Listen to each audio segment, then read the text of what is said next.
Let your body move.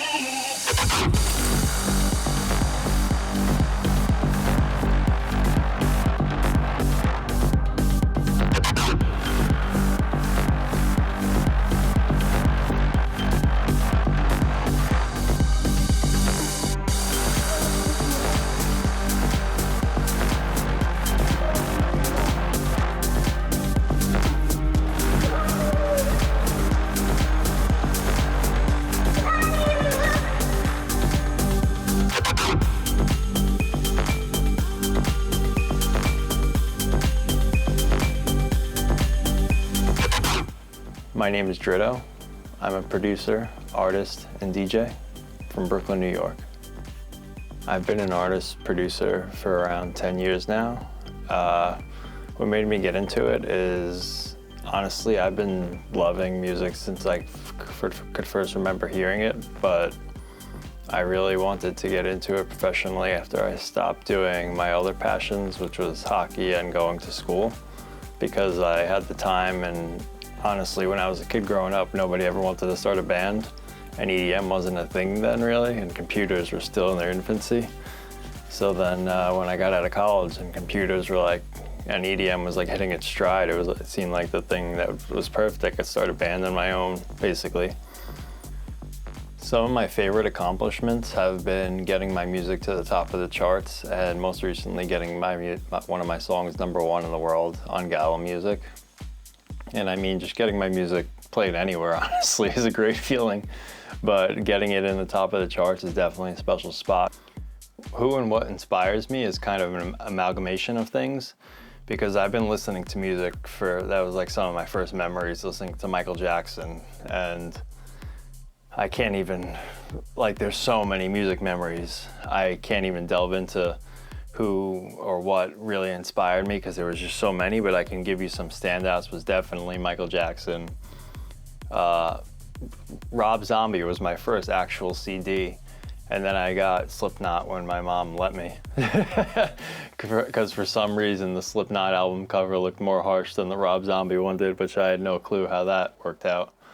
And then EDM, I would say, honestly, it was more of the movie soundtracks that got me into EDM than an artist. So I would say I'm a little different that way, because it was the Blade soundtracks where they had crazy EDM and Matrix, and I guess a lot of those early 2000s and mid 2000s movies like Tron and other movies which did have EDM in them, and they were just revolutionary for the time.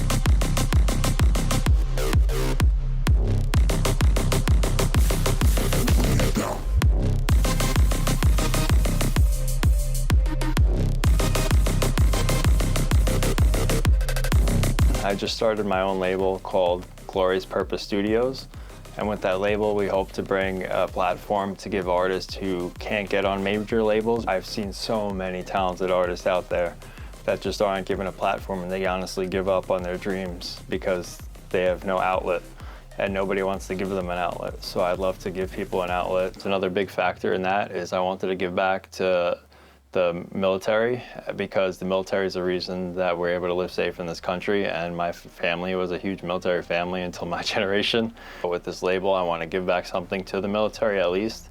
So throughout the year, as we gain followers, we hopefully gain profit with the followers, and with that profit, we're going to give back a certain percentage of our profits based on how many followers we have.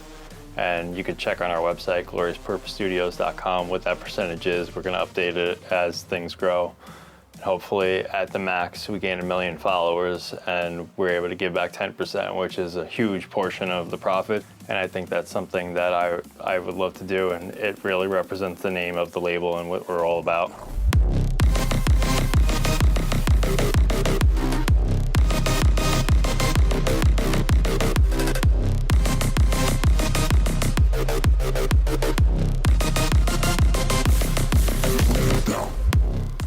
When I think about the philosophy of my music, I wouldn't say I have one particular philosophy, because my music is all over the place and I love making every genre. but I definitely do follow a certain set of, I wouldn't say rules, but more of, I guess, overall ways I use my programs. One way I definitely like doing things is I'll start off with whatever I'm making the sounds with, which in this case was silent. So then I'll go into that. And since I have an EQ on here itself, because that's pretty much what I like starting everything with is an EQ, because you can shape sounds and you can do anything with an EQ. And here I change the transient. I give it a little saturation. I gave it more compression, another compression, and then I tamed it a little bit. You tame the highs. And it's all these little details that add up over time. I have a passive philosophy when I make music, I guess. I only make music when I'm inspired. A lot of people make music for money or for fame. But for me, I make music when I feel like I'm inspired by something to make a song.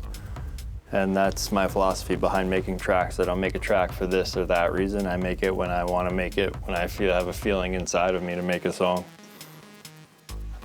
Whenever I'm putting out a track, I've been usually working on it for at least a year, honestly. And it's something that you have to really take in mind, like you're putting a track out to the world and you only get one shot at it. What I'd say to any upcoming artist is just give it all you got, and you never know what's gonna happen. I would say do it if it makes you happy, but if you're doing music and it's making you sad in life or you just don't feel like you're progressing, take some time off. Like, just get away from music, start other hobbies. I think the best thing I could say is I have other hobbies outside of music as well, that when music's not working out for me, I go do those, and then I come back to music 10 times as charged. Or maybe go do something outside of music like working out, and that'll charge you up, and you'll have some ideas in the gym that bleed over into music and vice versa. You never know what's gonna help you benefit to the next level. Like, sometimes for me, it's honestly playing a video game, and I'll listen to the video game soundtrack and be like, holy shit, I gotta go make music now. And you never know what's gonna happen. So I would say just give it all you got and never give up.